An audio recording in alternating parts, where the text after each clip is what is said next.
Karambola sa DWIZ. Programang sasaguhin ang iba't ibang isyu at mga balita. Karambola sa DWIZ. Tatalakayin, hihimayin at pagtatalunan ang iba't ibang mga isyu.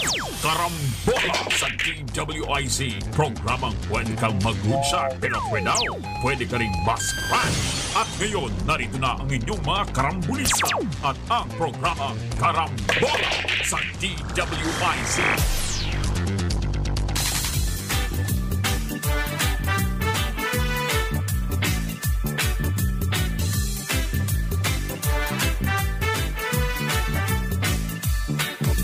Pagising sa umaga kasabay ng almusal, nakatutok sa programang may kabuluhan.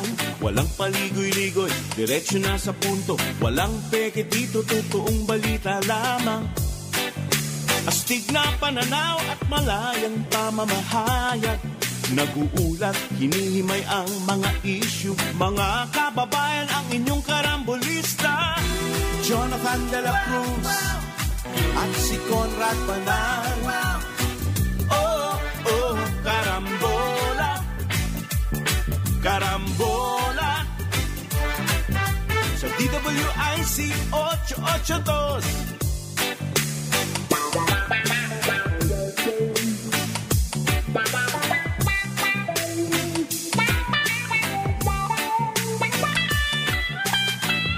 Kaya tumutok na at huwag bibitaw.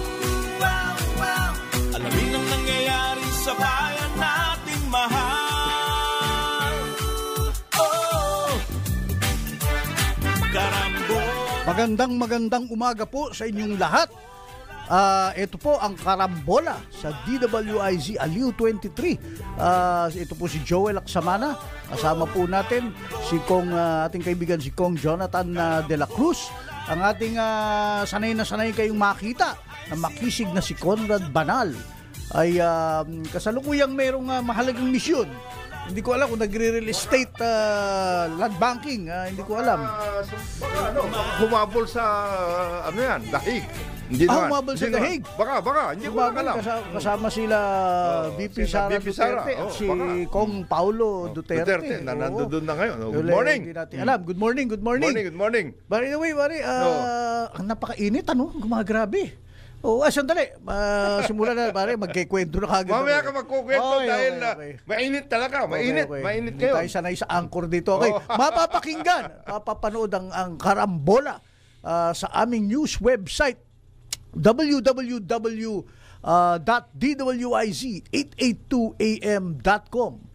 Pwede nyo rin kaming i-download using paggamit ng ating DWIZ app, DWIZ 882 sa iOS at Android phone. Yan. Live rin tayo dito sa via DWIZ 882 sa Facebook. Dahil lahat tayo ngayon lagi nakatutok sa Facebook at YouTube. Dami. Makikita nyo ang Karambola doon. At huwag kalimutan, pagka kayo nanonood na, mag-like, mag-subscribe, mag-share, at mag-comment. At love din. Paboritong ni Boss Edgard Cabacon. Ayan, love. Importante yan. Okay. Tayo po ay napapanood nationwide sa Digital Free TV, Aliw Channel 23, at DWIZ News TV. Meron din kami sa Signal Sulit TV, Satellite TV Plus, at GMA for the box. Ayan. Okay. Manood at makinig po tayo. Manood kayo makinig at pati ang ating mga kababayan kanina paring Joel napakarami ang mga fake news. Yun ang pinaka sabi nilang usong-usong ngayon. Dapat natin iwasan yung mga fake news na yan, no? Pero ang totoong news, yung sinasabi mo nga parang Joel kanina kinukwento mo na si Pangulong Duterte. Alam ko sasabihin mo yung saksakan ng init.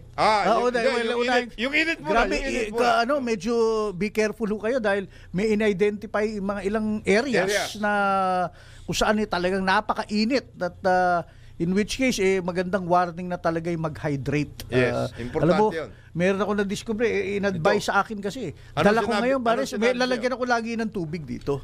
Hawak na hawak Buko. mo. Oh. Buko ang dala niyan, pare. Hindi. Talagang refreshing, Refreshing drink. at sa totoo lang, Nakaka-hydrate. oo. Kaysa bumili ka ng mga energy drink, wala Yung mga- naman, hindi naman sa ayoko yung mga- negosyo nila, pero mahal eh. Tsaka parang marketing masyado eh. Hindi, tsaka mabuti na rin na tinatangkilik natin ang buko. buko juice. Fresh to kasi may suki ako dun sa may amin. Talagang, Sa inyo. sinachop. Oh. Now, ang ginagawa namin kasi, kami ni Maring Maggie, ay pinapakuha ko yun, hindi yung malauhog, kung hindi makapal-kapal para nangangata. So, yun, kinukuha ni Maggie yun. Yung, Pangata. kinukuha ko yung juice. Importante Nilalagay yan. ko sa lalagyan, tapos Hindi, pinabaon importante yan. ko. Maganda, hydrate. At magandang tulungan na rin natin ang ating mga coconut farmers Right. at saka ang Pare, coconut kita mo, industry. Ma-workout natin na mabuti. Precisely. I was going to say that tulong din natin dahil yan ang isang industriya na napabayaan natin dito sa Pilipinas. At mabuti nga may mga nagpapatuloy ngayon at balita ko parang Joel ay tuloy-tuloy ang pagkukumpunin ni Bangulong BBM ng pag-aayos ng paanong coconut pamamaraan, industry. sir? Kung curious lang ako. Di ba nagkaroon ng pagbabago na, nagkaroon ng RA 11524. Ito yung Okay. Coconut Industry Development Program. Okay. At yung nakukuha na pera galing dyan sa coconut levy na ngayon ay Malaking pera pa rin yan. Malaking pera pa rin yan. Malaking pera naipon siya, nakaimbak sa ating national treasury. Treasury. At yun ay specifically, parang Joel, specifically para sa coconut farmers and the coconut industry. Maliwanag doon. The beneficial owners, it is government holding this in trust for the beneficial owners, which is coconut farmers, and of course for the development of the coconut industry. So merong programa kung natatandaan mo. Gusto ko parang naman Joel. yung specifics. Kasi may mga kaibigan ako na magsasaka 100 ng million coconut yung planting. Sabi niya nung nag-umpisa, 100 million dapat, 100 million trees ang ating programang itatanim over the next, next 6 years dapat yon. But ngayon, 3 years na lang. So, hindi natin alam kung makukuha yun. Pero, mabuti maumpisahan na yan. Sa iba't ibang lugar to, na coconut producing There are about 57 or 67 coconut producing provinces in the Philippines. So, doon nilalagay yan. Marami naman chapters ang CONFED, yung Confederation of Coconut Farmers Organizations, no? So, this is led by Mr. Charlie Abila at saka siyempre kasama niya si Ed De La Torre and the other coconut organizations, coconut farmers organizations. So yan, planting number 1. Kasi itong ating mga coconut trees, matatanda na itong mga ito. Kailangan natin. Gaano katagal ba ang usual Matagal-tagal din. Pero kailangan buuin natin ulit, baguhin natin kasi for a while, naging coconut lumber yung mga Precisely, yung mga coconut trees natin Pero marami pa rin nakatayo. Pero importante na bilisan natin ang pagpapatubo, pagpapatanim ng ating mga That's coconut. the first phase. The next phase. The next phase is siyempre yung mga coconut oil mills aayusin. Mayroon ng private sector pero yung dapat na government coconut oil mills, we have 6 such big coconut oil mills, dapat alagaan na mabuti at kung maaari, ay maintain na yan under government control. Nandun yan sa mga lugar kung nasaan yung mga plantation, ika nga. Kung saan tinatanim. Siyempre, suportado yan dapat ng coconut plantations, no? At lahat. Tapos, yung iba pang mga components ng dati na nakatayo na coconut industry assets, kagaya ng para paggawa ng charcoal, paggawa ng gata, yung mga sinasabi mo, pagguha ng coconut water. Dito na prino-process, by the way, yung Vita Coco. Vita Coco. Vita Coco, dito na. Sa sa Axelum, sa producers, dyan sa may Medina, sa Misamis Oriental. Okay. This is a... Kailangan ma-replicate natin yung ilang pa yung ganyang processing facilities. Meron, of course, ang ating main operations pa rin dito, lalo na private sector, dito sa San Pablo, Quezon area. Okay, yeah. Well, alam mo yan. malapit sa aming lugar. Malapit sa inyo yan. Franklin Baker, yung mga yun, Peter Paul, yung mga ganong klase. So, tuloy-tuloy yun at dapat i-upgrade pa mabuti yan. Kung Jonat, kung naalala mo nating kaibigan, si Martin. Oo. Yun gusto niyang pasukin yung coconut water. Lalo doon sa kanila, sa Samar. Pero sabi nga niya, iyan ang problema, yung mga tanim, kulang for Kaya their nga, purposes. Para yung scale, economies of scale, yung ma-approach niya. Oo. Kaya nga kailangan, yan mga, kasi coconut producing ang Si Martin Leyte Samar area, coconut producing areas yan. So, kasama yun dun sa replanting And program. then yung processing, yung mill, processing para dun magawa. facilities, pati yung paggagawa. Mayroon kasing small processing facilities na pwedeng ilagay sa mga maliliit. Tapos, yung mga malalaki, gagaya ng Legazpi Oil, Franklin Baker, Axelum, yung mga ganong klase, doon napapunta yun. Tapos,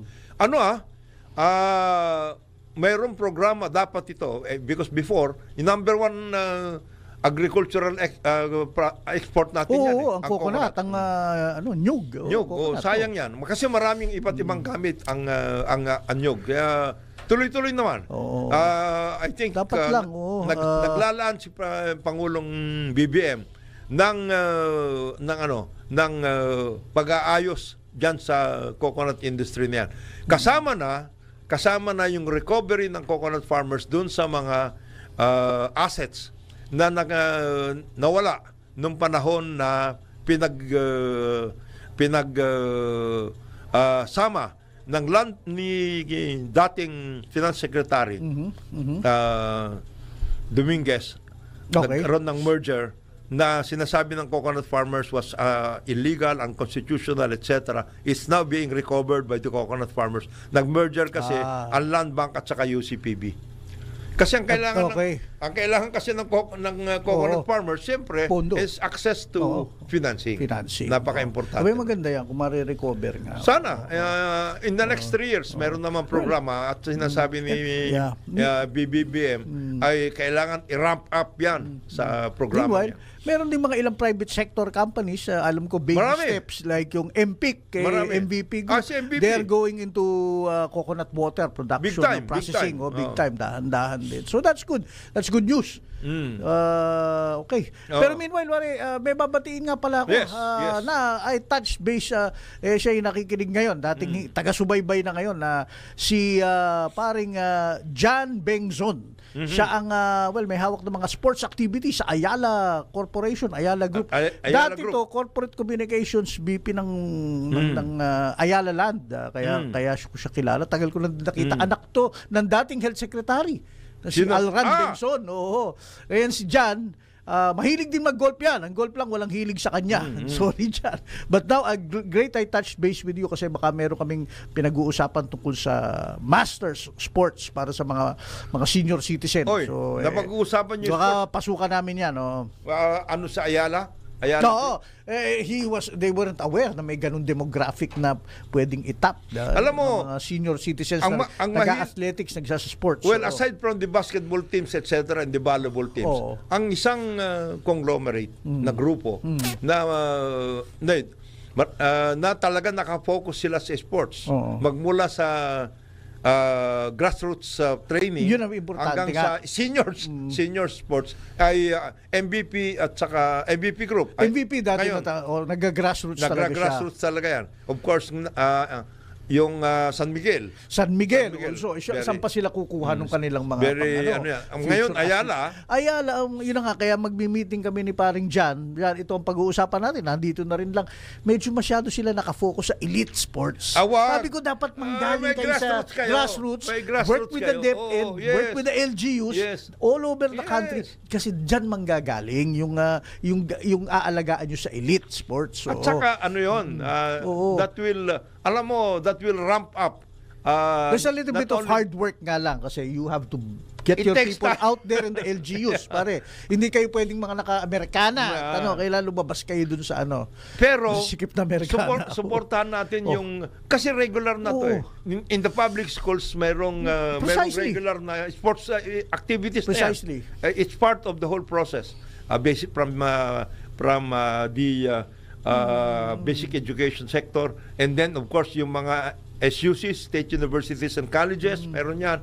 And then of course, Right, meron regional meets. Right. May Regional, meets. nagsisimula yan, bro, sa totoo Provincial. lang. District, city. Provincial. Kaya kasabi ko nga kay paring Jan, ayos yan. Sila Carlo Paalam, sila Hidilin. Pero sa tingin mo, saan nanggaling Saan yung mga nanggaling yan? yan? Oo. Nanggaling yan out there in some city Yes. meet.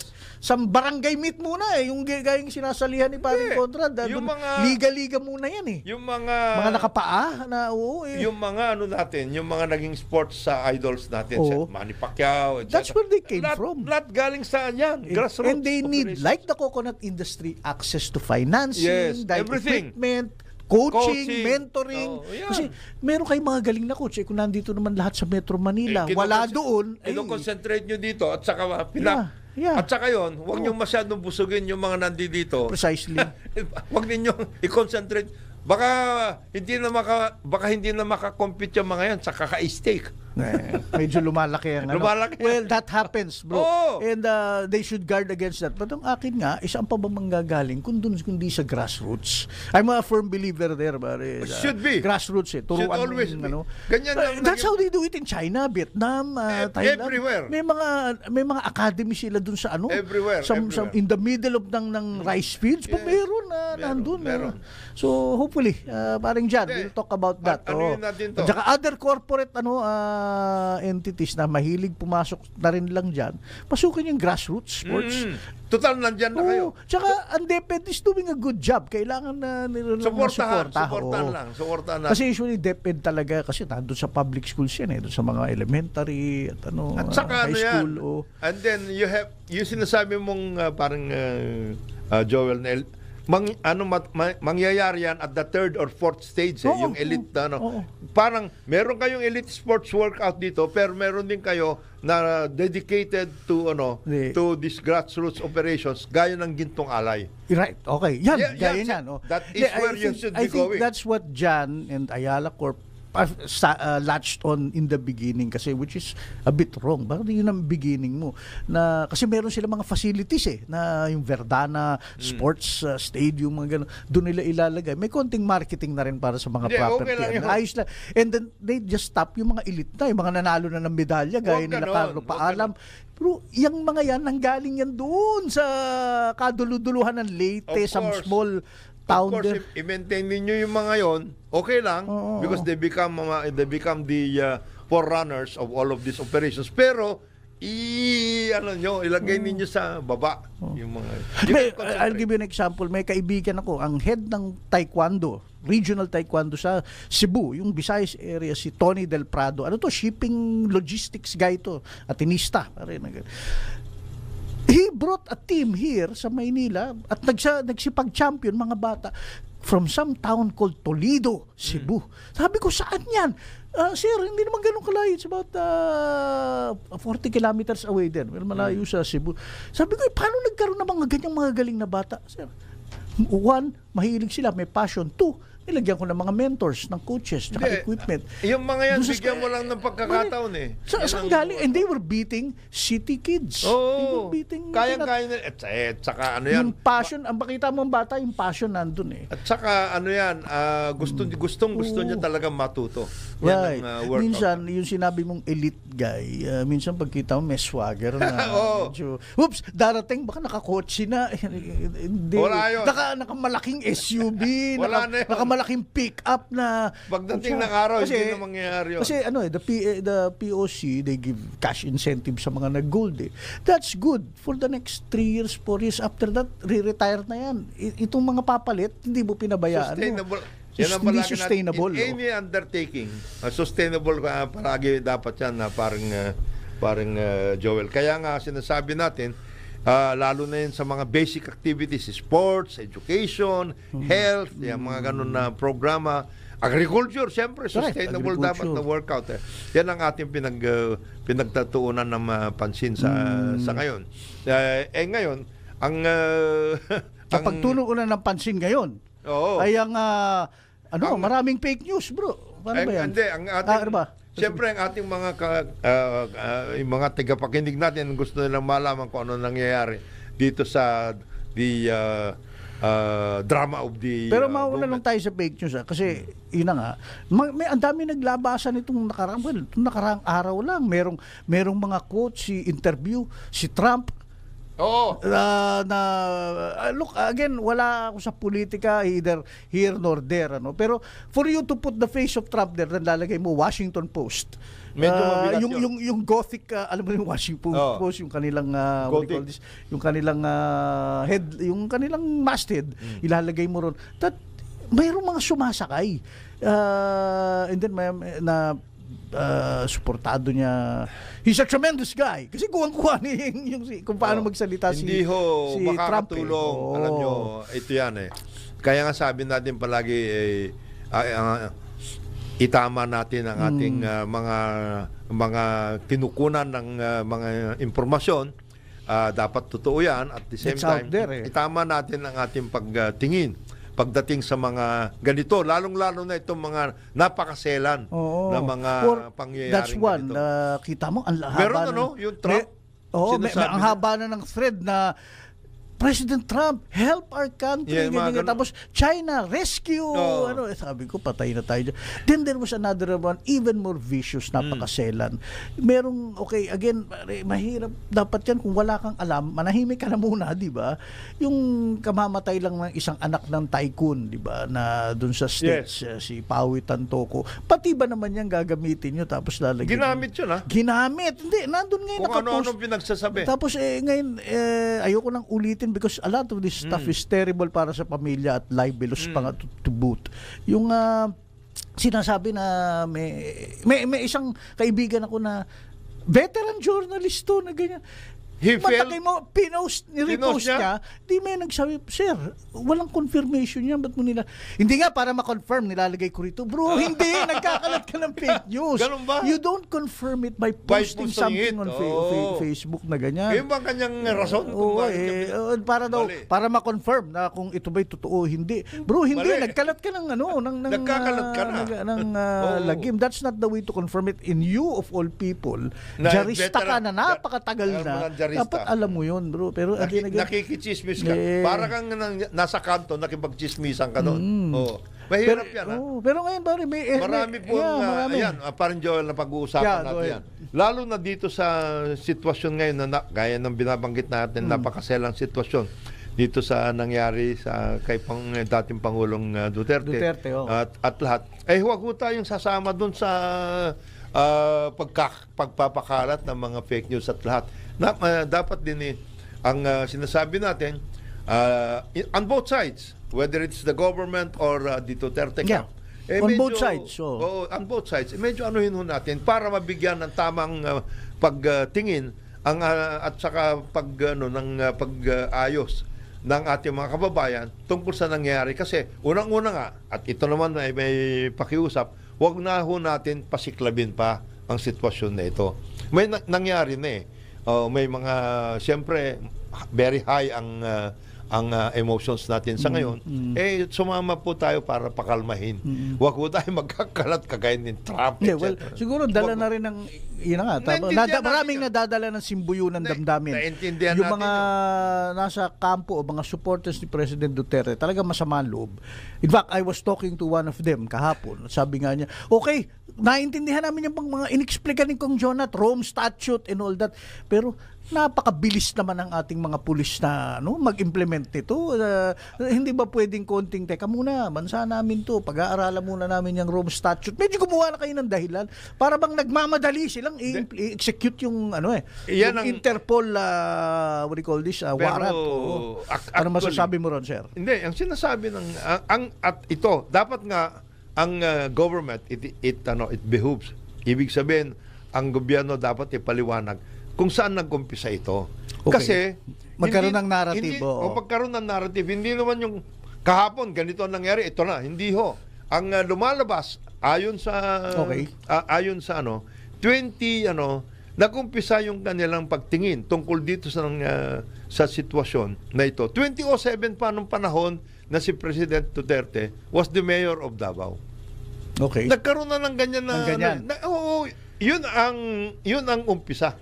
Nagkaroon 2007. May ICC na ba no? Na, hindi pa. Ano na? May, There were complaints already. complaints na.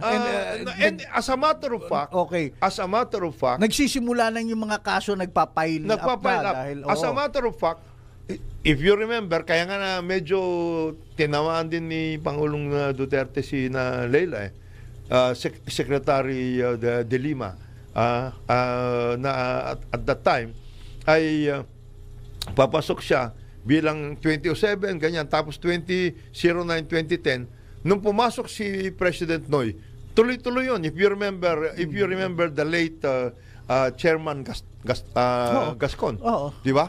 Sila yun. Sila yung nag-build up siya na Chito Gascon. At that time, he was the chairman of the Commission on Human Rights, and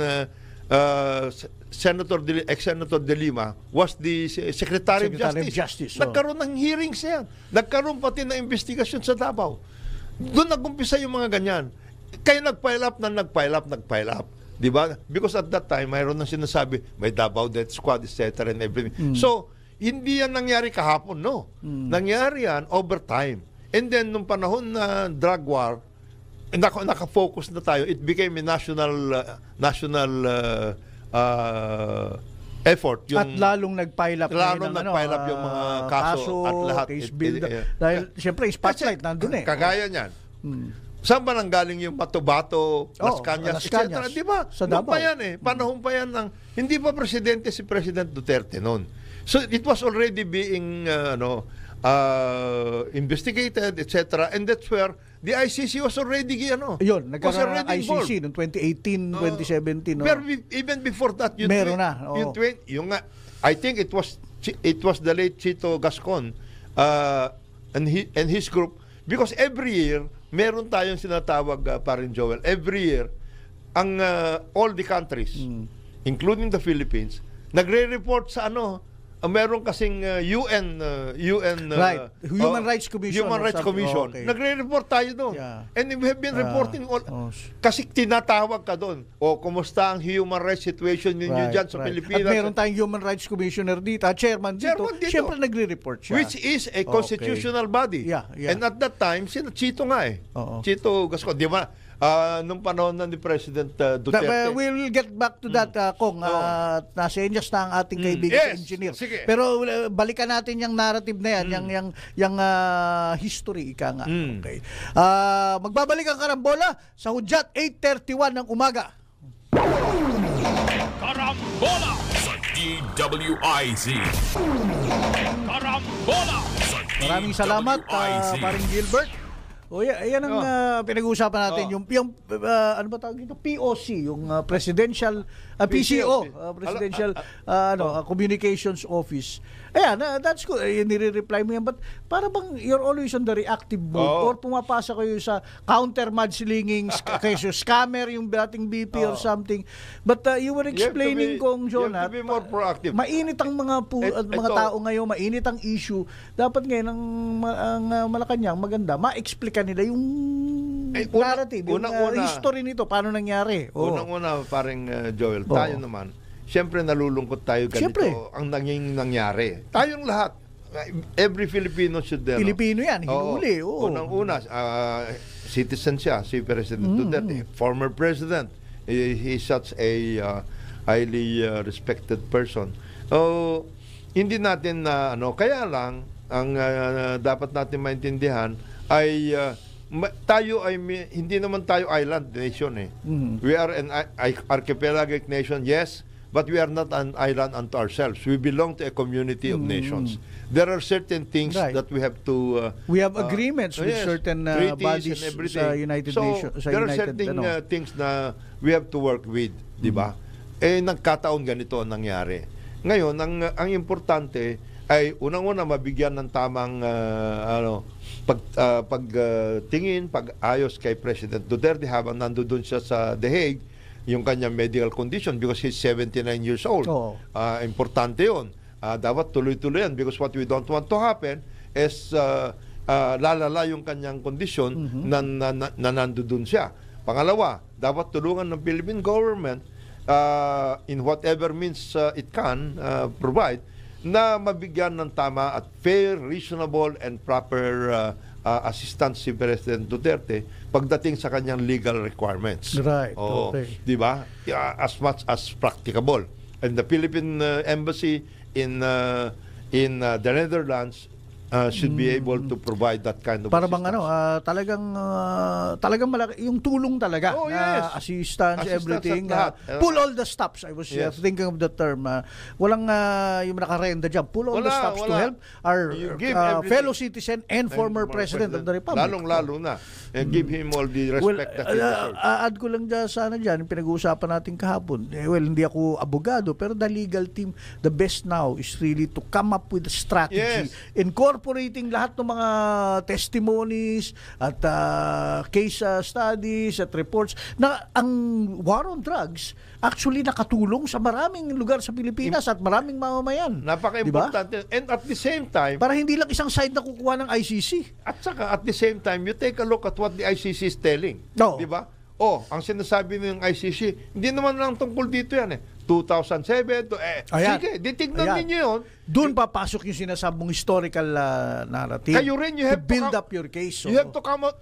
Yan ang sinasabi ng prosecution. Okay, sinasabi. Okay, yan. okay. You have your own. The defense should be able to do the same thing. Yeah. In other words, 1, 2, 3, 4 din yan. Right. O 20, ano yung sinasabi nyo 2007 ganito? Hindi. Ito yung nangyari. We have our own evidence.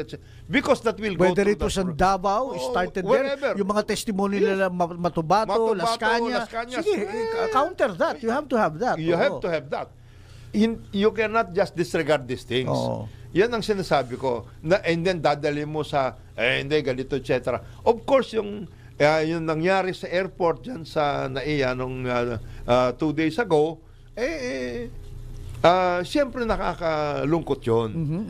Pati yung nandoon yung mga tropa, etc. and everything, hindi pinapasok yung mga abogado, meron lang abogado nandoon na konti, hindi pinapasok si BP Sara. Siyempre lahat yun. Pero there are certain things that you have to work on kasi nangyari na yun at dinala na nga siya sa Hague. He is going to be tried. Right. And it's going to last a couple of years. So kailangan medyo we have time now to build our case. We have to prepare all of those things, etc. Ngayon, of course, from the point of view of the Duterte camp, this is actually and it has become, and we have all of us should be prepared. This has become a pre-2028 election effort. Everybody, whether it is from the government, whether it is from the Duterte camp, or whether it is from other things, the country should be prepared that from now on, insofar as the political situation and insofar as the country is concerned, all of the events that will be worked on will be now considered pre-2028 election operations. Both sides. Ngayon, meaning kanya-kanya na to. Oo. They will try, everybody will try doon na nakatutok sa 2028. That is where the government should come in. Why? Because government should be government. In other words, you should provide for the services, you should provide for all the things that is to be in order to keep the country intact. Yan ang And ibig running. sabihin. Kasi, And running. and run the country. Do not engage na kayo dyan, etc. Hindi naman kayo politiko, lalo na yung mga nasa bureaucracy at lahat. Do your job. Right. And then, yung mga sinasabi natin na mga kailangan gawin, agriculture, health, education. Kung Department of Agriculture, food security natin, Huwag na kayo sumali, prices ng huwag na kayo sumali bilihin, dyan, huwag ganon. na kayo sumali Tourism, building up talaga yung tourism infrastructure natin para Yes. ma-increase ang tourist arrivals. Department of Energy, protection of the environment, plastics, Yes. quarrying, everything, You di ba? take care of providing the services for which you are Energy, being- lower energy prices, kuryente. Take care of providing all the necessary services, assistance, etc., in order to make the country going, etc., get the country going, etc. Huwag kayong sumali na dyan sa kung ang trabaho ninyo ay magpatupad ng batas trapiko, gawin ninyo yun. Hindi yung nakisali na kayo. Right. Let this be handled properly and responsibly by law enforcement, the justice, Right. etc., the DFA, etc. Ganun. Bali ang punto mo kung John, at partisan politics is here to stay, especially Yes. in the run-up to 2028. Pero kayong mga nasa pamahalaan ngayon, from the secretary down to the LGUs, gawin nyo ang trabaho nyo. That's the best way na, well, not even partisan para tulungan si PBBM. Kung hindi yan ang trabaho nyo at ang dami natin problema ngayon sa bansa, di ba? Halimbawa, nakisali ka sa, yung sinasabi ni paring Joel na nakisali ka sa paglalabas ng fake news, talagang dapat wala ka na. Totoo.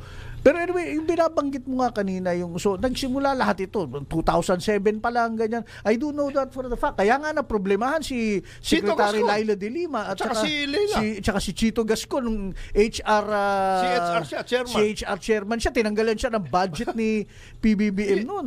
Ni PRRD. PRRD pala, sorry, PRRD. Namatay nga si Chito. Si Laila de Lima, doon nagsimula na yung kanya mga problema. Baka hindi natatandaan ng mga iba natin mga kababayan. Na sina Chito, every year, they were required. As a matter of fact, they were obliged by the UN Commission on Human Rights to report. Mag-report. Hindi lang sila nag-iingay para lang dito sa media natin o para awayin lang si PRRD. No.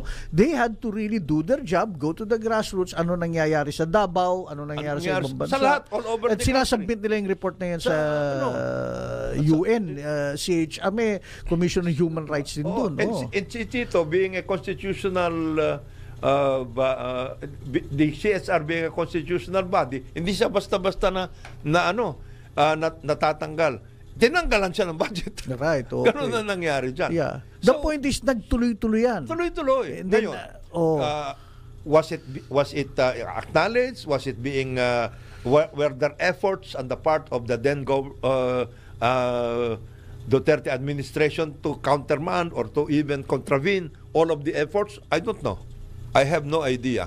They should have done that. They should have, as a matter of fact, I think I remember si then Secretary of Foreign Affairs, Teddy Boy, nakipag-away pa yan kay Chito. Okay.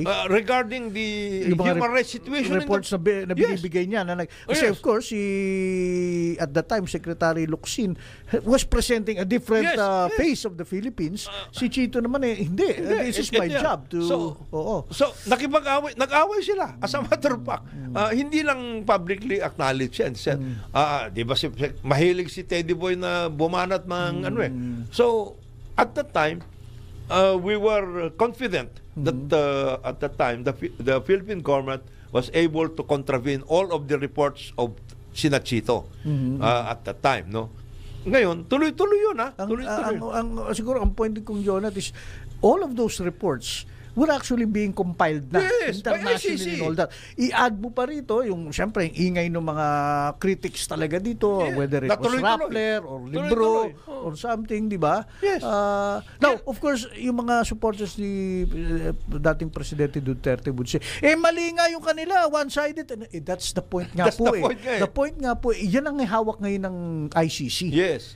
Yung inyong sinasabi ngayon na the drug war really nailigtas ang Pilipinas, yung mga barangay, maraming buhay na ligtas. Hindi nila, wala sa kanilang maybe they have it, but walang tumutulak niyan. That is the job ngayon of the defense of our legal team.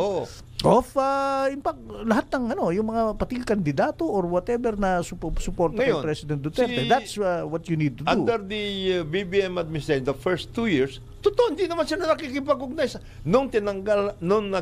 If we got out of the ICC nung panahon ni President Duterte, tuloy-tuloy naman yung Hindi naman tayo nakikipag-cooperate talaga sa ICC. But ICC, having done this work over time, tuloy-tuloy din ang kanilang pagkuha ng mga information. But we did not give official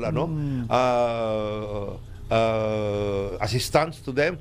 Of course, nagkaroon ng mga Quadcom, etc. Those are all public documents and public things that happen, etc. Kasama yun dun sa kanilang case build-up. Now, it is time for the defense to come out with their own narrative. Yan ang, Ito, yan ang merong mga importante. ilang taga-subaybay natin sinasabi. Yan ang problema sa inyong mga mainstream media. Nakikita nyo lang yung mga kamalian ni President Duterte at hindi nyo nilalabas Hindi. yung bago. That's not the point. Kaya nga gawin nyo nga ngayon yun, i-compile nyo Ngayon. lahat yan para maihain dun sa ICC. Are we saying that we did not appreciate what President Duterte said? No. We appreciated and we continue to appreciate what happened during that time. But remember, the ICC is not after the appreciation. The ICC is after whether the drug war resulted in crimes, in activities, in things that should not have been done at all in violation of human rights. Yun ang ICC. Tayo, of course we appreciate it. Yeah. Nasawa tayong pagpasok ng mas marami pang mga kartel dito ng drugs, So, etc. because we were becoming a drug, parang sa Mexico na, di ba? Colombia. Ano na tayo? At that time. Totoo. Narco state. Oo. Nagiging narco That state. one, that narrative na lang na yan. Yan, kailangan ma-package na maganda yan para sa trial sa ICC. Now, mga taga-subaybay, lalo na supporters ni President dating Pangulong Duterte, I understand yung frustrations. Of course. But believe me, as a member of the mainstream media, kapag yan na-package na maganda at yan ay na-convey ng maganda, na-communicate na maganda doon sa ICC, and then at the same time, meron kayong parallel communications drive dito sa Pilipinas and elsewhere, pati sa international media, gagamitin ng mainstream media yan. Kasi yan ang pangkontra mo. Siyempre. Yan ang ika nga sa media kailangan merong puti, itim. Kailangan may di ba? May argumento pro and against. And that's what it will be reported. Kagaya ngayon, parang Joel, ang nangunguna, hindi naman sa paligsahan, ang labas na labas, litaw na ngayon ay yung narrative tungkol doon sa tingin ng Duterte camp na yung pag-aresto o pag-surrender kay dating President Duterte was such a tragic whatever it is incident. Yan, yan, litaw na ngayon yan. Government cannot even has not even come out with why that particular situation ever occurred, no? Ang sinasabi lang ng gobyerno, we have our commitments to the Interpol. It's not the ICC.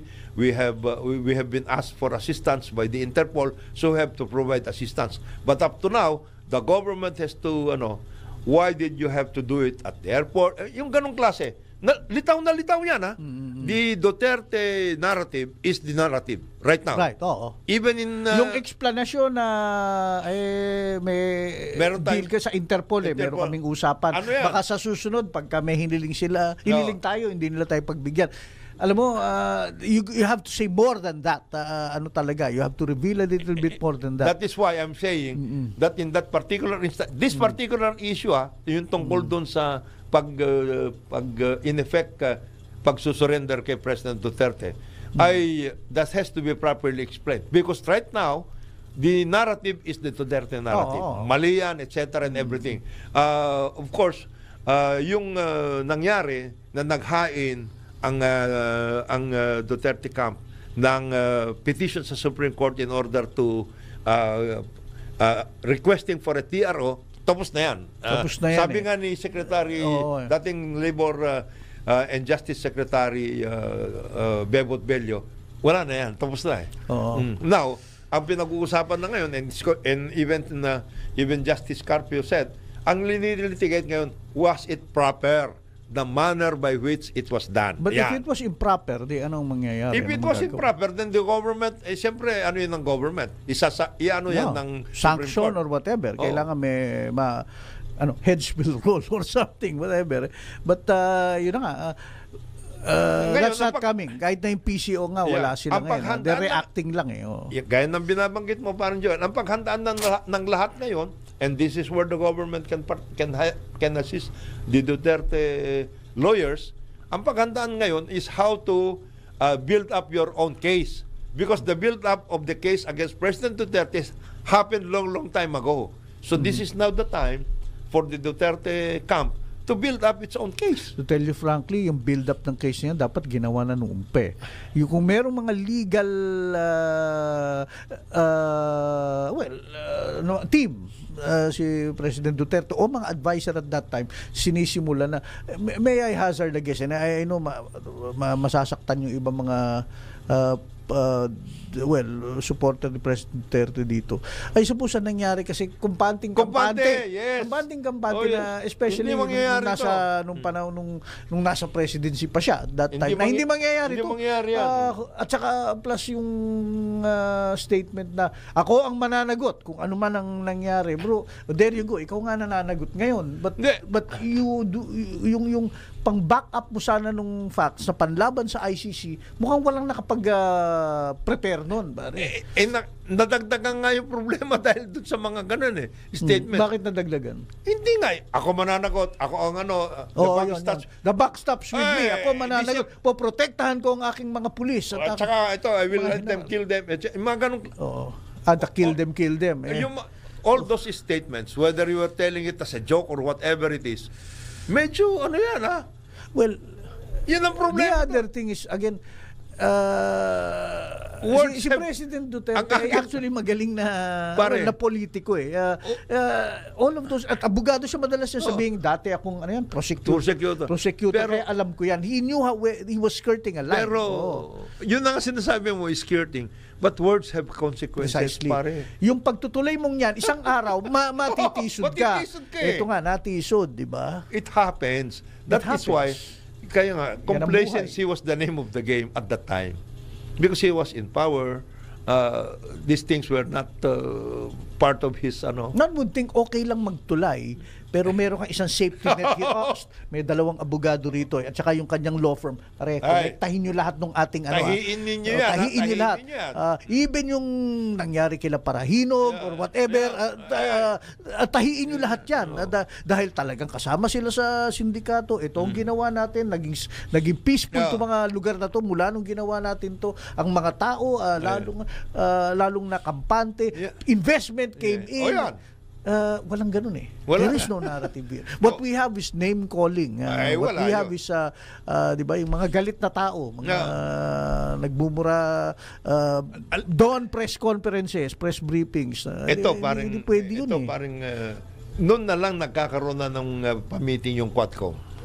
Did they ever come out with any kind of other narrative other than sinasabi niya, hindi, ganito yan, etc. I hope they have documentation of those. Kasi yung sinabi doon, kagaya nung yung Karma testimony, the Leonardo testimony, yung tungkol sa payments, etc. and everything. All of these things were set aside Di ba? Na for every kill, you can be paid. You have to anong kontra ron? Anong kontra to? Yun ang dapat na tignan Di ba? As if you, gaya ng binabanggit mo nga, if you are complacent about, hindi totoo yan, etc. No, that cannot hindi pwede yun There is one, again, may kaibigan akong general dati na right in the thick of the drug war, bro.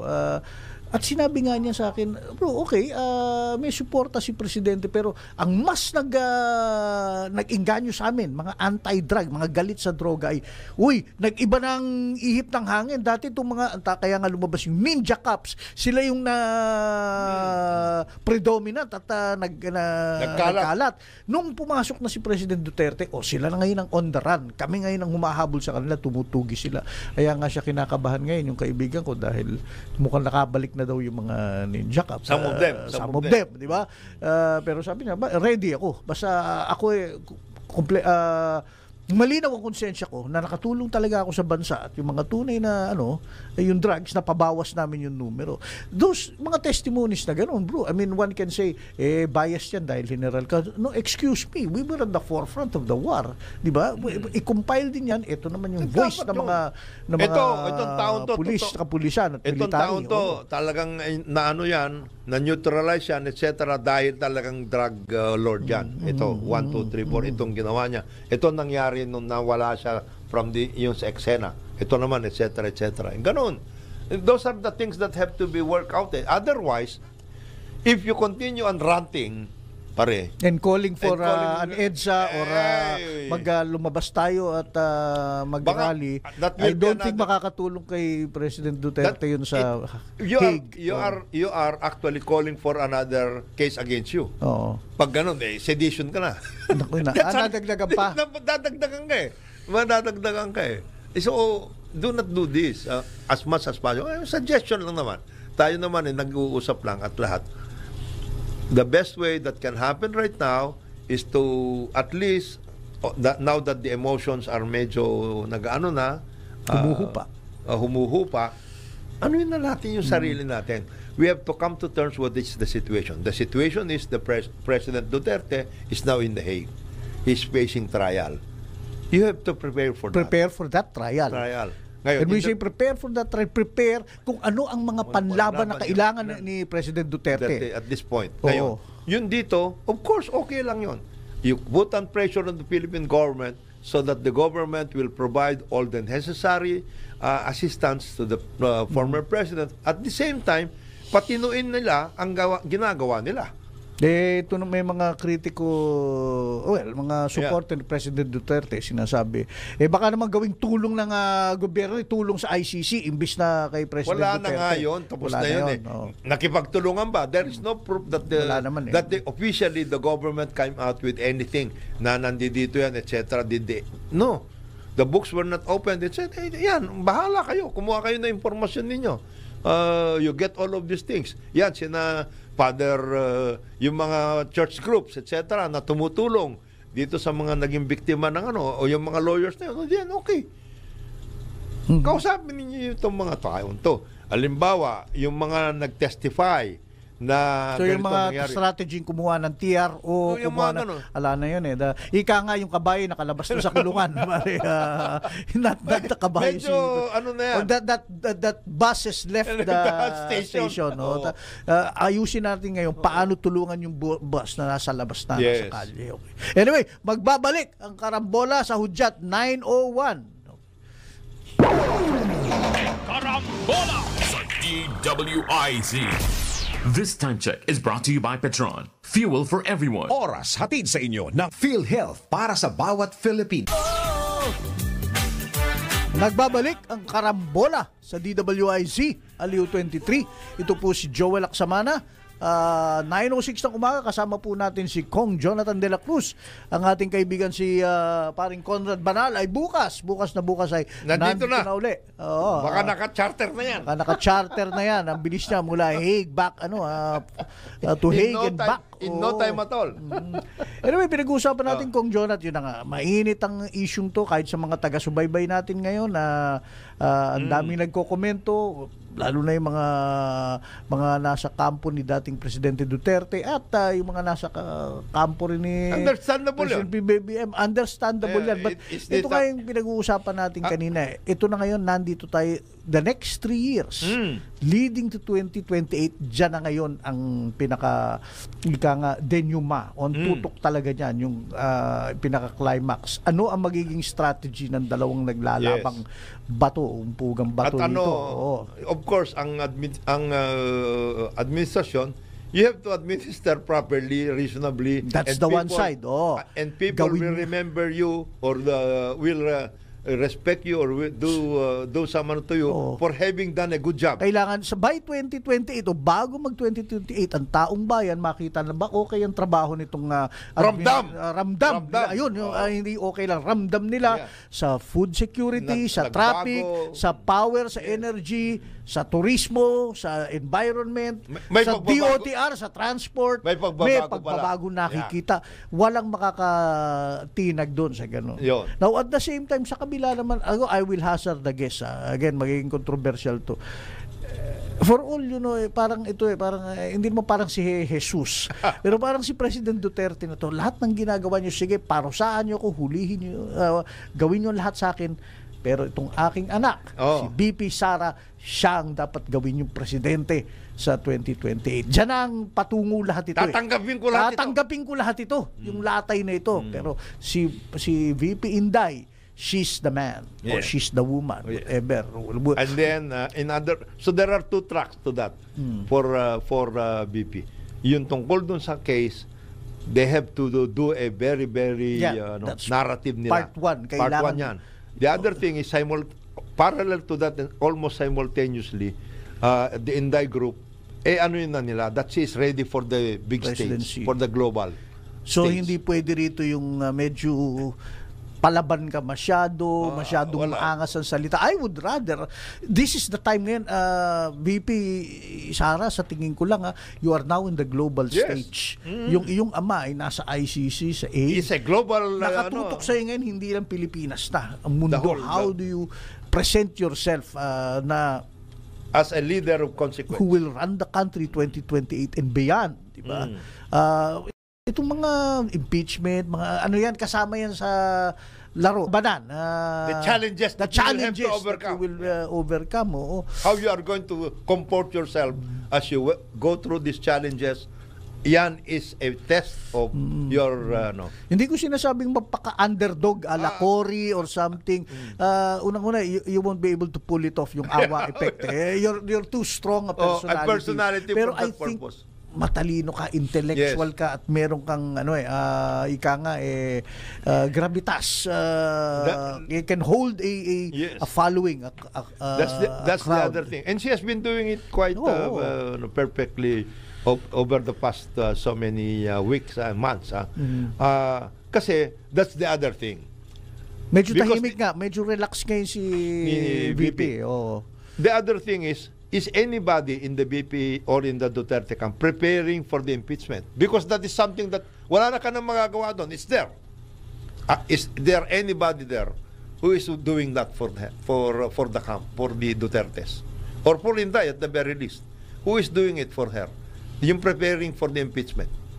That's another thing, because these are two things. Yung sa ICC trial at yung impeachment trial. Now, which will happen? It's inevitable na. Wala ka na kasi magagawa mayroon talagang inexorable move towards that. Hindi lang yun. Ano na yung sinasabi mga, the train has left the station because the she has been impeached. Whether to say na unfair yung impeachment is persecution ko. That's done. Ay, wala na tayo dyan. Unless the Supreme Court will say, wala na yan. Prepare. In other words, prepare. Wala ka na magagawa doon. The train has left the station. You have been impeached, ma'am. So, you prepare for your trial also. Because these are two trials at Meanwhile, the same time. use that preparation, use that road towards your trial, and even the trial itself to project the future president of the Philippines, Ako yun. Sara Duterte. Ako yun. You cannot hold the dawn midnight press conferences na nagmumura ka at papatayin mo lahat. Hindi walang mangyayari po sa atin yan. Umumuray mo yung mga prosecutor. At template here, ang aking idolong-idolo yung sino yung opposition na politician sa France, yung kalaban ni Macron, Si Le Pen. Marie Le Pen. VP Sara, watch her. Pwede kang ganyan I mean, Strong strong personality, personality. At yung mga banat, issue. Tungkol sa pagkain, tungkol sa inflation, tungkol sa immigration, tungkol sa crime. Hindi personal, hindi tambaluslos or whatever. Walang ganon. I never heard that Le Pen do any name calling. No. Sa tutulong. Yung name calling, leave it to other people. Meron kang ganon. Iba na yun. May enforcer ka. Meron ka enforcer. Kumbaga sa basketball, meron ka isang talagang taga-sahod. Ikaw hindi ka doon. Pag ikaw sumama ka doon ng sasahod ka, di talagang mahirap ang work. Antindi. Kagaya niyan, you can always say, yung kay Le Pen, take a look at what she said during the debate in the press parliament. What have you done to France? Yun ang sinabi niya yan na. Then you work it out. And then you come out with your narrative. Ito yan. Mali ito, etc. In a very calm, issue-oriented manner para maayos. Di ba? Yun ang At sa totoo lang, ang akin sa dami, ito lang maraming issue talaga sa Pilipinas ngayon.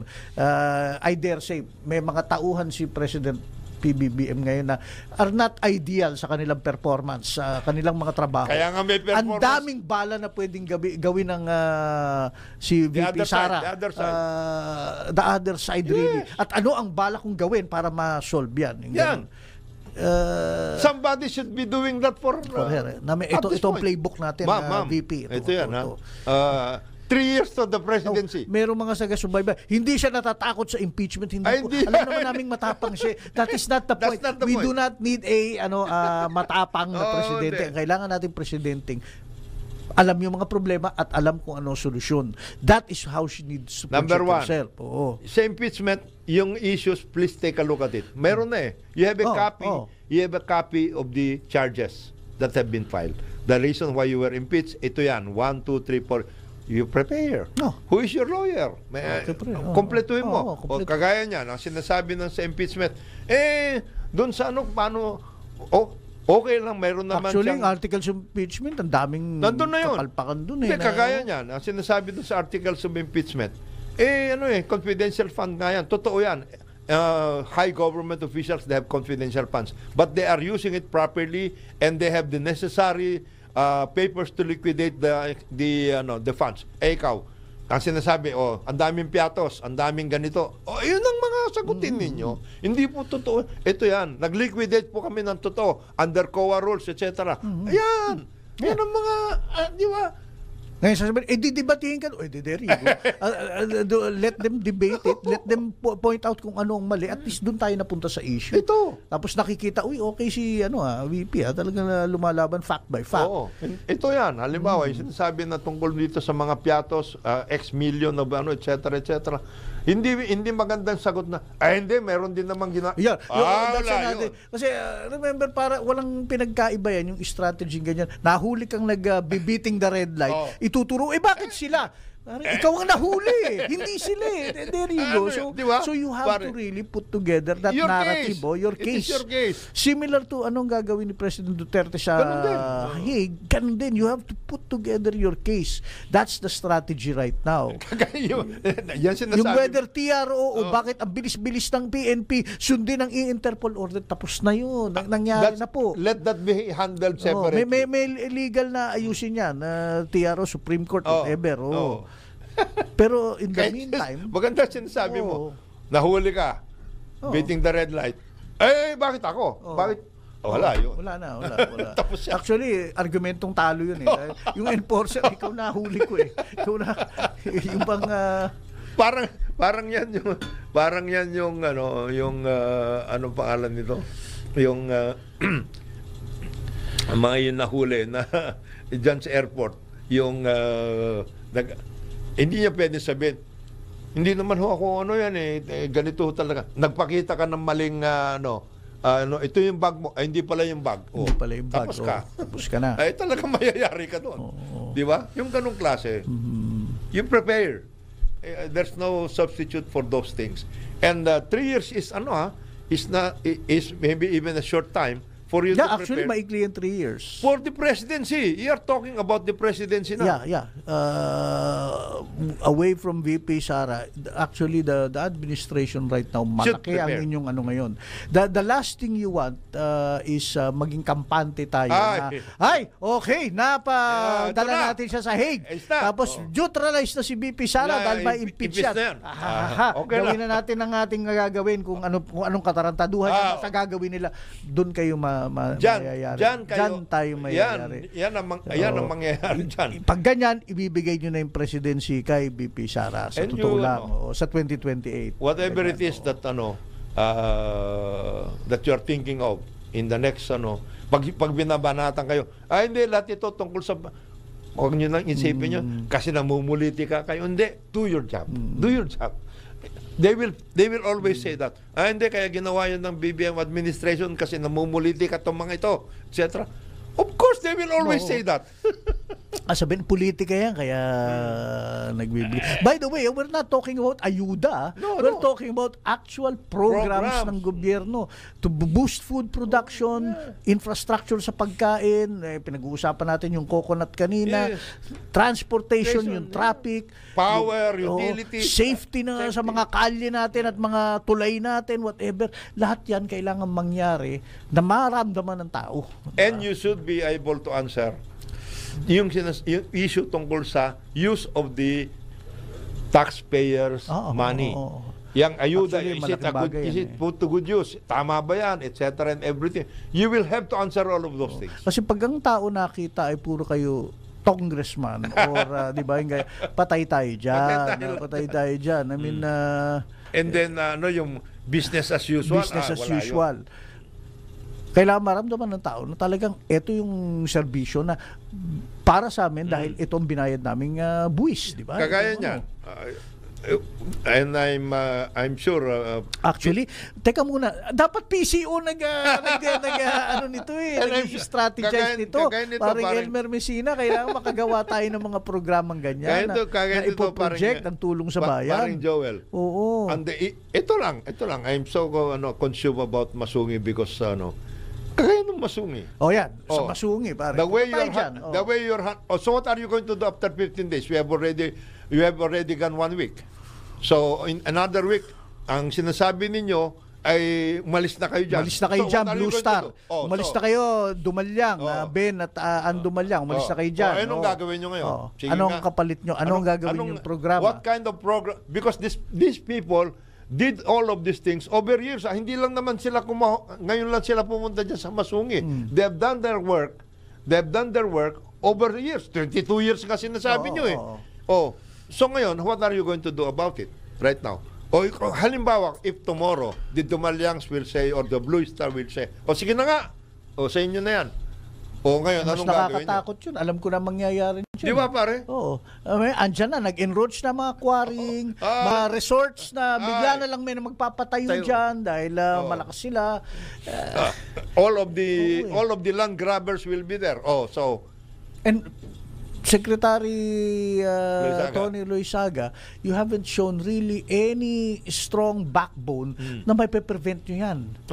Yung yung plastic sa natin, sa waste natin, wala kayong nakitang backbone dyan. Dito pa kaya, di ba? At saka, ang argumento lang ay kasi arrogante sila masyado, hindi sila sumusunod sa kasunduan. Excuse me. Issue ba? I mean, hindi sana pala in-appoint na lang niya abogado para sa DENR para gawin niya mga bagay na yan. Hindi, kagaya niyan. Ang sinasabi nyo, meron kayong grupo that will do the work. Nagtayo sila ng grupuhan doon. Sino-sino yung mga kasama nyo? Di ba yun yung mga quarry operators? Yun ang mabigat yan. And that's only one issue. Tungkol naman dito sa food. Hindi pa pwede yung sinasabi natin. Puro tayo importation. 1 trillion. Dadagdagan na lang ho natin. Total, mabilis lang tayo makakuha ng pagkain from other sources. Hindi pwede yan.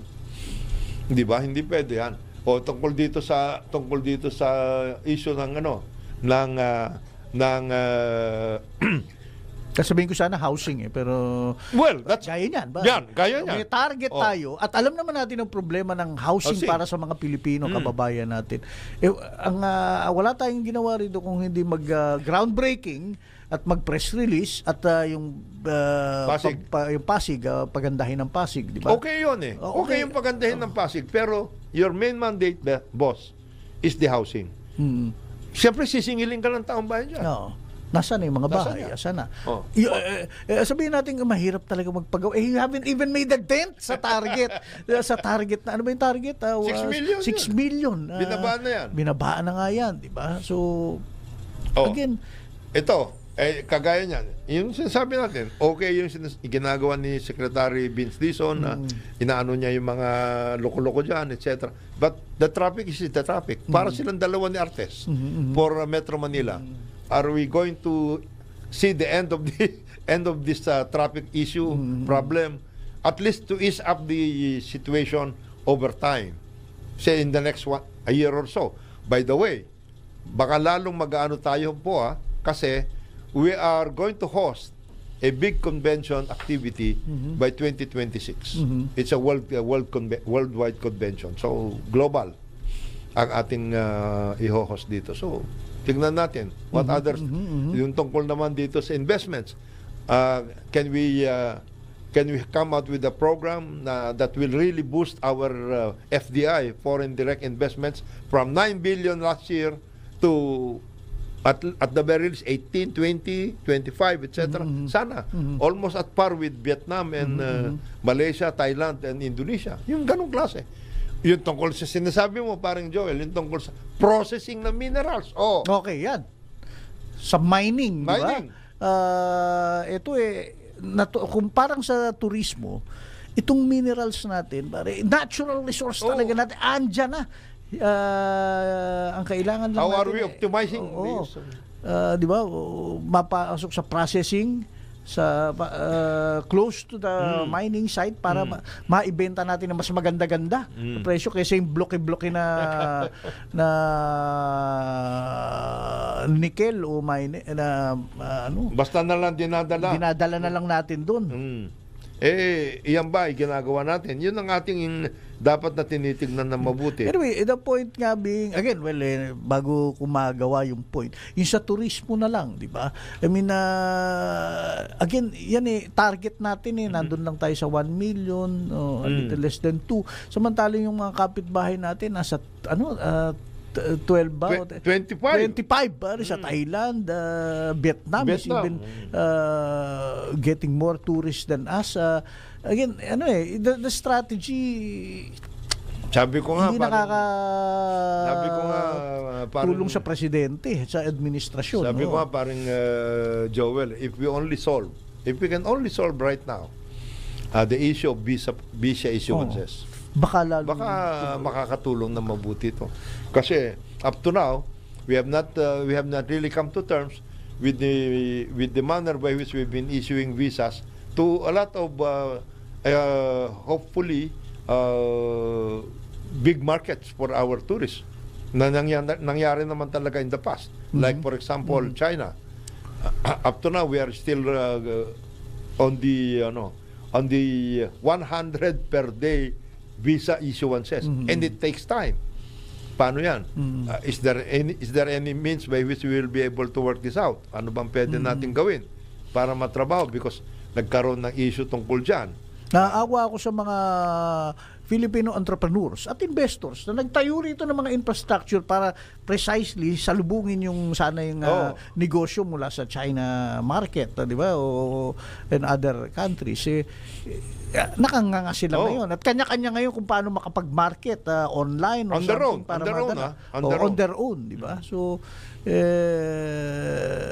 ngayon, yung issue tungkol sa mga targeted, alam din naman ni na Secretary Frasco yung areas na dapat magkaroon ng improvements, etc. Just show us, please. Halimbawa, yung Pasig, mayroon na tayong Pasig River Rehabilitation, etc. Isama niyo na po ninyo yung Port Bonifacio at saka Intramuros. No. Baka sakaling mas marami tayong mapupuntahan. O kaya yung mga historical sites dyan sa Manila and the other environs, ma-workout. So, marami tayong pwedeng gawin tungkol yan. Again, the point being, sa daming ginagawa ng gobyerno, kailangan maramdaman talaga nung ating mga mamamayan, ng ating mga negosyante, di ba, ng investors and everything, na talagang may nangyayari sa Pilipinas. Iba na. Ganun. We cannot rest on our laurels na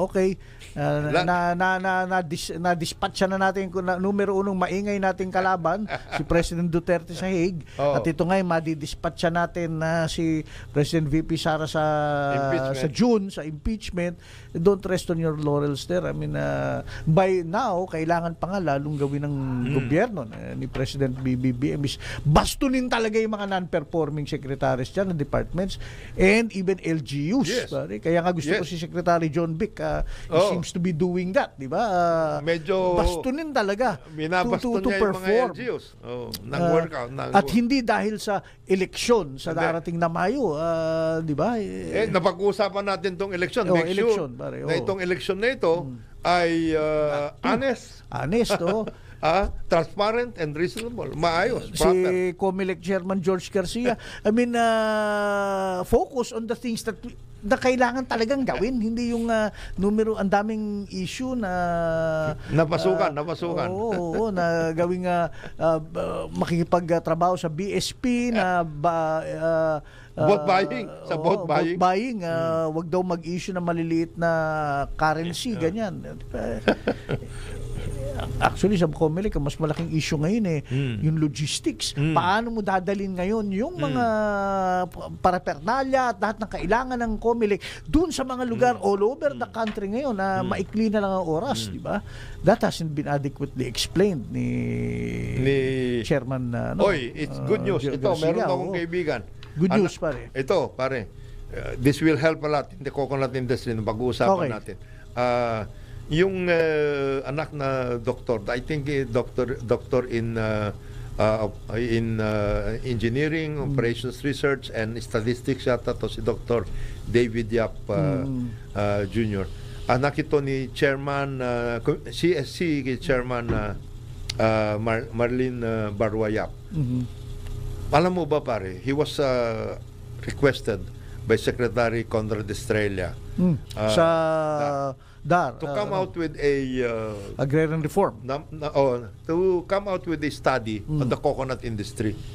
Ang ganda ng kanyang ginawa. He just gave me si Boots, Dr. Boots Yap ito. Binigyan niya ako ng preview.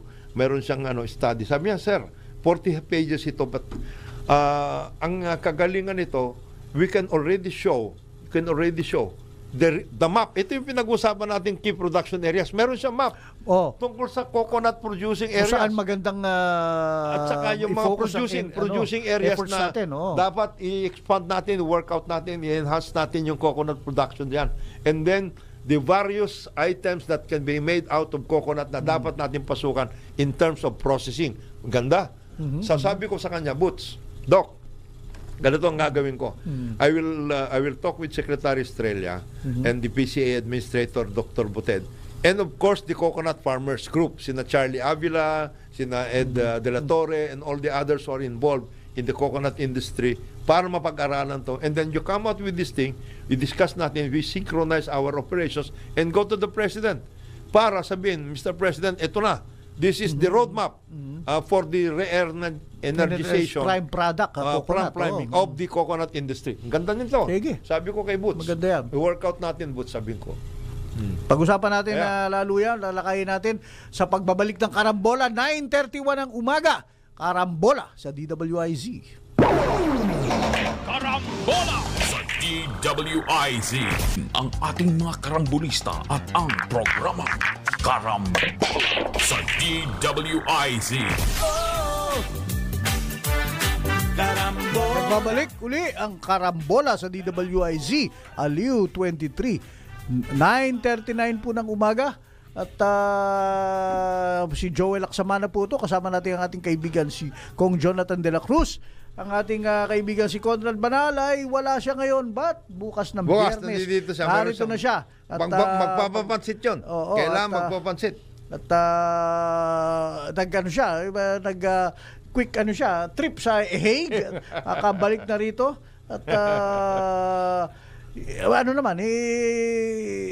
At tawag dito, voluntary ang pagpunta niya sa Hague. Hindi siya napilit ni General Torre, di ba?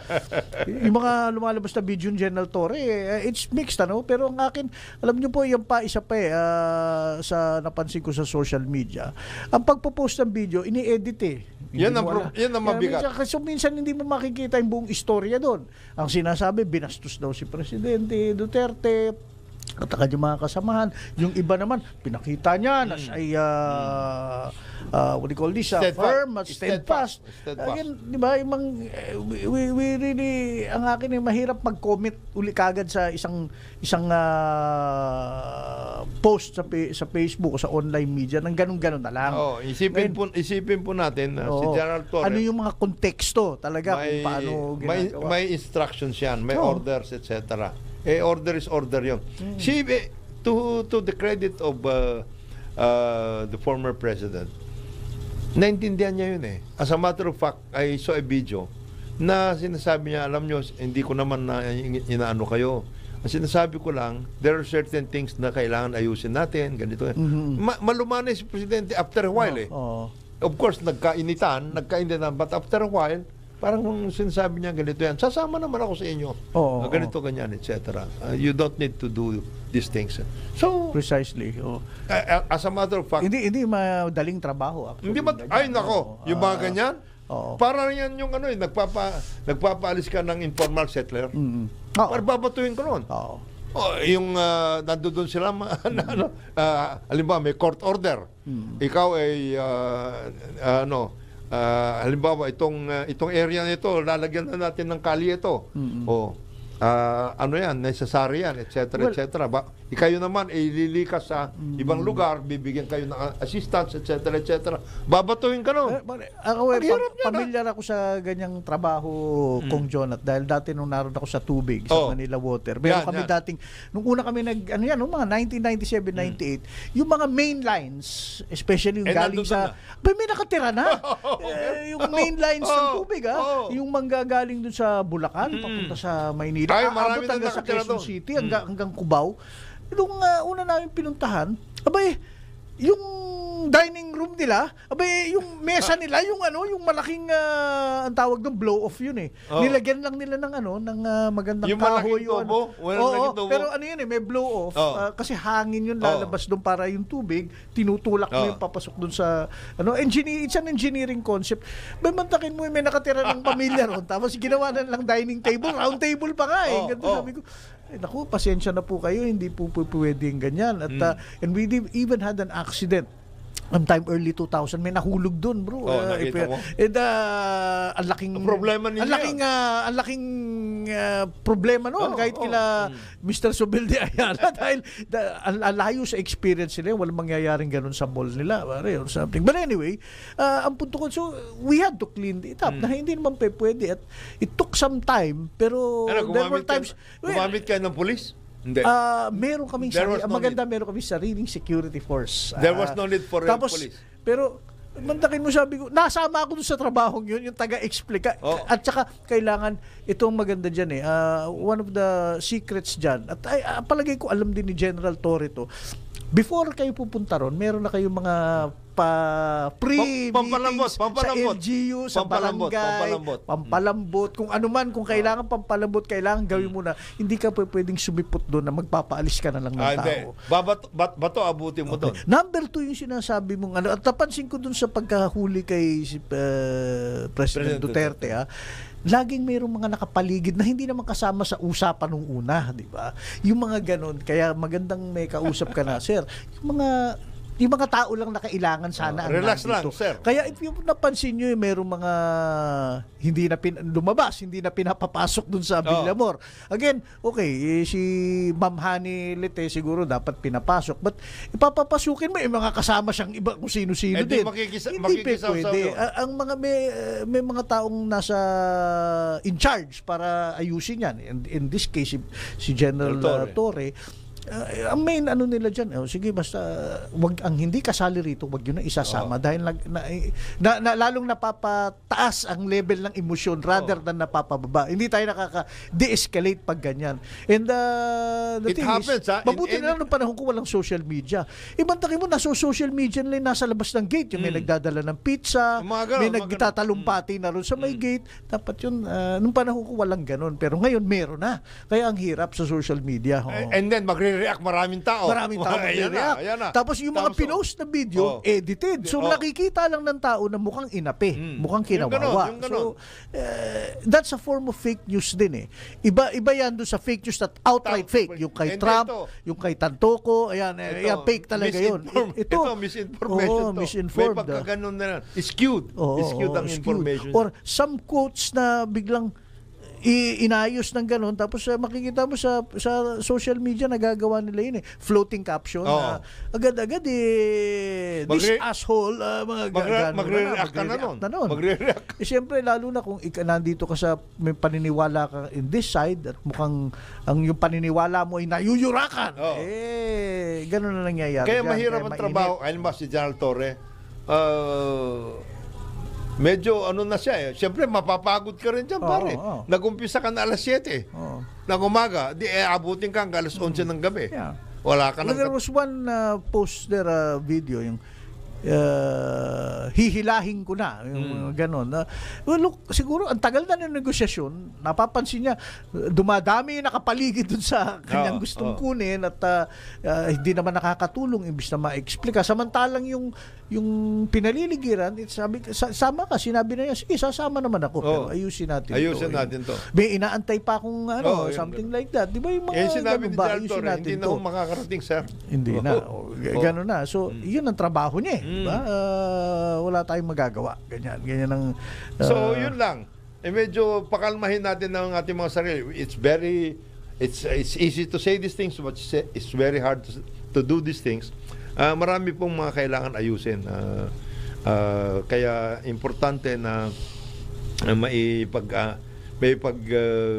lagay natin to sa tama para naman tuloy-tuloy ang at pag sinabi nating mailagay sa tama, sinasabi natin yung kasalukuyang mga nariyan sa pamahalaan ngayon, mga tao na dapat tumutulong kay President PBBM, kayo dapat nangunguna dyan, all the way down to the LGU. Kasi let's face it, ang tao ngayon, lalo na mag-e-eleksyon, ang tingin nila everything is politics. Everything is politics. Lalo na, even down to the LGU, lalo na si Mayor, ganito ang balak, at si Governor, hindi. Lalo pa ngayon, dahil papasok na yung kampanya para sa local. Okay. Now, sabihin na natin mayroong mga issue, yung mga, mga dynasty and all that. There you go, meron po tayong kapangyarihan ngayon na iboto yung ating tingin natin na makakatulong at lahat. Diba? Importante pong huwag tayong mapapalihis sa ating mga yung nga sinasabi natin, alamin natin ang dapat natin na magiging issue dito sa eleksyon nito dahil napakarami po natin mga kailangan na ayusin sa ating bayan. At makakasama ko kayo ng mabuti kung ang iboboto po ninyo ay tama at makakatulong sa tingin ninyo. Hindi yung pansamantalang ligaya ang ating o kaya pansamantalang pangangailangan ng ating inisipin. Kasi kung ano man yung maibibigay na pansamantalang ngayon yan, kailangan malaman natin kung yan ay makakatuloy-tuloy ba yan o hindi. Kasi mabigat po ang ating hinaharap. Marami po tayong problema. Ayusin po natin. And ang gobyerno dapat ang nangunguna pagdating po sa kung saan tayo patungo para madireksyonan natin ang buong bayan sa maayos at malinis na mga adhikain. And even ngayon sa kampanyahan, again, fake news is all over the place. Kasama dyan. Ang maganda lalo na kung nasa LGU, down to the local level, ako walang masama sa akin na kasi di ba ikaw na nagpolitiko ka kung John at punta kayo meet and greet, naglalakad kayo sa bahay-bahay. Gasino ba doon right there? Wala, may batas ba na bawal tanungin talaga, Mayor, ano ba ganito, ito yung issue Ang dami nagka-counterflow dito sa ganyan-ganyan ang tagal ng issue, meron ba kayong balak gawin diyan? Wala namang masamang tanungin, di ba? Tanungin mo 'yun. Hindi pwedeng puro magtatalumpati siya ron, magsasayaw siya, pagkatapos sasabihin, ito mga nagawa ko, real or imagined. Hindi pwedeng ganun. Very specific ka dyan. Kailangan Mayor, itong sitwasyon natin. Kasi let's face it, yung kanyang mga talumpati, lalo na yung mga pinopost niya sa social media, that's a form of fake news din. Kung hindi totoo yan. In a sense, di ba? Kagaya niyan, ito, Mayor, itong estero namin hanggang ngayon, ganito, namumugad na nga dyan yung lamok, magkakaroon tayo ng malaking issue tungkol sa dengue dito, yung mga ganong klase. So, makikita mo rin. So, kaya, sabihin mo, Congressman, ano ba to? Itong ospital natin walang namang mga wala man lang gamit. Pag nagkasakit kami, anong gagawin namin diyan? Pag ginawa ni Mayor, tapos lumabas, hindi na bumalik. Alam niyo na kung sino boboto at sino hindi. At least lalo na alam niyo hindi siya dahil hindi niya masagot.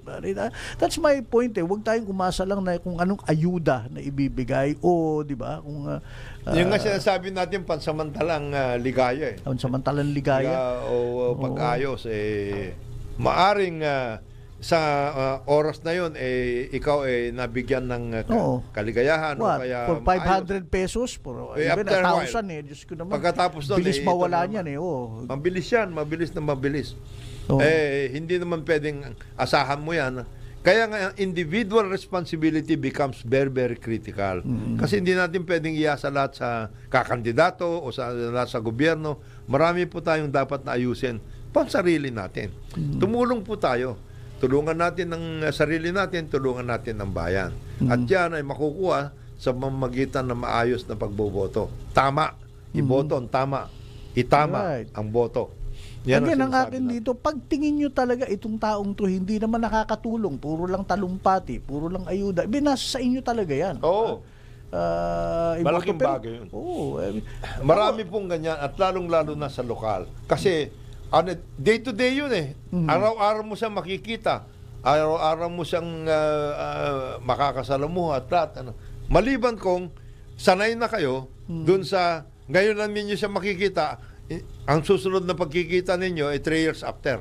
Yun, okay May mga lang. ibang group. Hindi ka na mai-stress, hindi mo siya makikita. Mara- Pero kaya ako, idolong-idolo ko dun sa amin sa Del Gallego, Camarines Sur. Ayan, Insan na Antit at saka si Frank. Minsan nandun kami, nag-aagahan kami. Talagang nandun sa may bintana. Konsehal, medyo ayaw maghiwalay ng basura yung kapitbahay ko. Tayo siya, punta siya ron. Talagang sabi ko, talaga malayo pa election na to, bro. This was last year, really. Sabi niya, hindi kasi ganyan. Kaya ako hinalal dito para dyan. I mean, wala akong mukhang ihaharap sa mga kapitbahay ko kung yung mga pinangako ko noon, hindi ko rin pala susundin. So, what I'm saying is, may ganun siguro dahil small town, no? Maliit lang kasi sila, no? Hindi, but that can be work out nationwide. Alam mo, pare, ito yung mga sumama doon sa mga sports events, yung mga halimbawa mga ati-atihan kung ano-ano. Oo, yan. Yung mga o kaya yung sinulog sa Cebu. Balita ko lang, ito naman balita ko lang. Anong balita, pare? Yung mga pumunta doon na ngayon lang ulit nagpakita sa kanila, pare. Binu ng So yan, crowd. maganda yan, yung mga tao talagang naaalala nila na ngayon ka lang ay sisipot. Ikaw, gusto mo na naman kami bumoto para sa'yo? Kailan ka ba huling pumunta rito? Ngayon ka lang pumunta, dahil eleksyon na naman. Manghihingi ka na naman ng boto namin. At least meron ganyan dapat ang taong bayan. Binu daw. Yung mga pagdamag na nandito po, si ganito, ganyan. Ginaganon ng tao. Yung en masse, hindi lang yung mga kalaban lang niya sa politika. Ang hirap siguro para sa isang politika yun, politiko pala, yung bang naglalakad ka sabay, and then you have to maintain na nakangiti ka pa rin, na kaya nga nagkakakaway ka pa rin, nagkakamay ka. Ito nga suggestion ko ang hirap sa mga re-electionist, Ito re-electionist pa. Kung re-electionist kayo sa 2028, ngayon pa lang magpapakita dapat kayo. Ngayon pa lang, 2025. Kaya ganyan na, alam mo ba, magaling din to si JB, si Senator JB Ercito. Meron siyang programa, yung motorismo.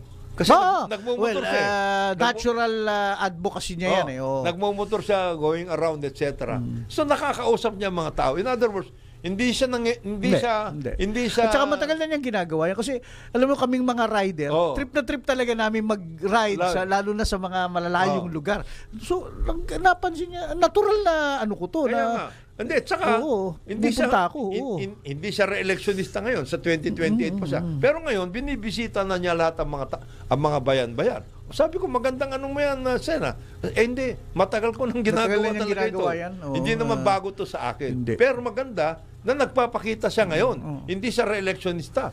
Nandiyan pa siya hanggang 2020. May element din ng lessons learned there kasi natalo siya dati. Diba? Siguro doon nagkampante siya na yes, ayan. Potentially nangyayari yan sa isang politiko. The element of kampante, bare. Nangyayari complacency ang tawag dyan.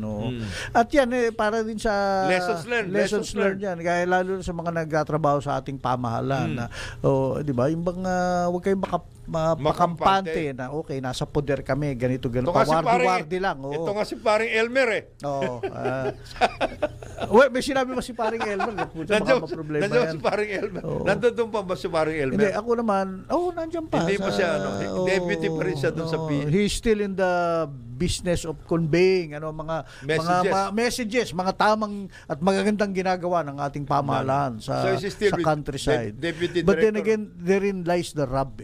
Ang akin ang PCO, yan, nandiyan na, bagong Secretary Jay Ruiz, ang kanyang pseudo spokes o deputy, si Claire, ano nga ba? Castro. Secretary Claire Castro.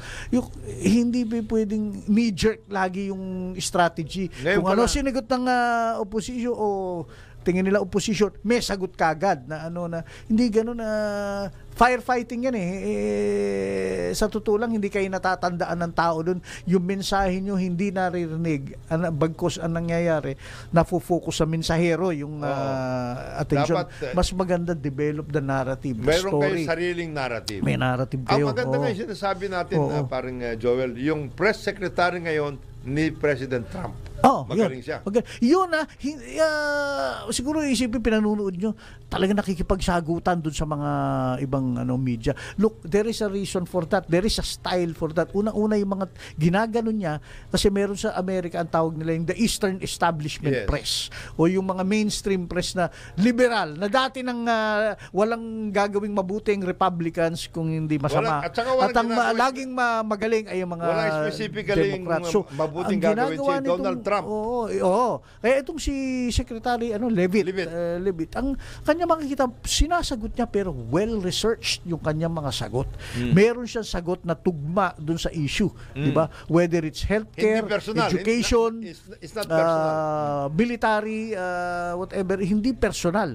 Although, mukha lang matapang dahil rekta ang sinasabi niya. At pagkatapos niya sagutin, yung talagang merong kadyut ng konti na hindi ka presidente kaya hindi mo alam. Then, move on to the next question. So, barado talaga yung isa, di ba? So, Hindi, kagaya nito, parang Joe. well-researched. That's the, At saka, nailabas na nila yung the narrative. phrase, operative phrase. Ang Trump presidency, nanalo President Trump kasi ito yung kanyang agenda. Babawasan natin ang waste, fraud, and abuse in government. Yan. Ayusin natin ang immigration. Yan. Ito yung ating maliwanag yon. If you go into this particular, she will always go back to those. Please remember, this president won because of 1, 2, 3. Balik ng balik. Maganda. Halimbawa, yung tungkol dun sa mga sanctuary cities. Binanatan niya. Hindi, kaya nga ako rin, tingin ko yun ang magandang template kay VP Inday. Sana nga okay, gawa yung ikaw at yung staff mo, yung mga advisors mo, come up with a playbook. Ito yung mga issues. Go back and constantly go back. hammer, lagi kayong bumabalik doon. Wala kang minumura, wala kang name call, wala kang binusuntok, pero dito ka. Then project yourself always that way, di ba? Na professional, articulate. Inaapi ako, isasagot ko sila ng professionalism. Yes. Ganun eh. And walang sagot doon and everything. Hindi yung sagot na magmumura ka o kaya mag-ano ka, tatakutin mo tao, wala. Now, meanwhile, sasabihin, bakit kayo kumakampi kay VP Sara? Sa administrasyon naman, yung ating mga nagtatrabaho sa pamahalaan, mga sekretary, huwag kayo maging complacent. Gawin nyo yung trabaho nyo kasi kapag kayo pawardi-wardi, ang epekto niyan kay PBBM. Lahat yan in the next 3 years, magiging disaster. Lahat yan kay Presidente. Kaya, in the meantime, eto na po. Nakita ko na siya, nakapadre. Ayan, naku, ang ganda ng blazer nito. Hindi naman apate-apate ito. Hindi apate-apate ito. Very professional award-winning broadcast journalist, but at the same time, bangus producer. Ina-address din niya ang food security. Food security talaga ito. Idolo ko to. Si paring Dennis Antenor sa Ronda Pilipinas. Karambola, karambola. Sumainyo ang programang Karambola sa DWIZ. Hanggang sa muli, tayo'y magbabalik upang ihatid ang pagtalakay sa iba't ibang mga issue. Dito pa rin sa programang Karambola sa DWIZ. Ang programang ito ay hatid sa inyo ng Petron. Petron knows you deserve only the best.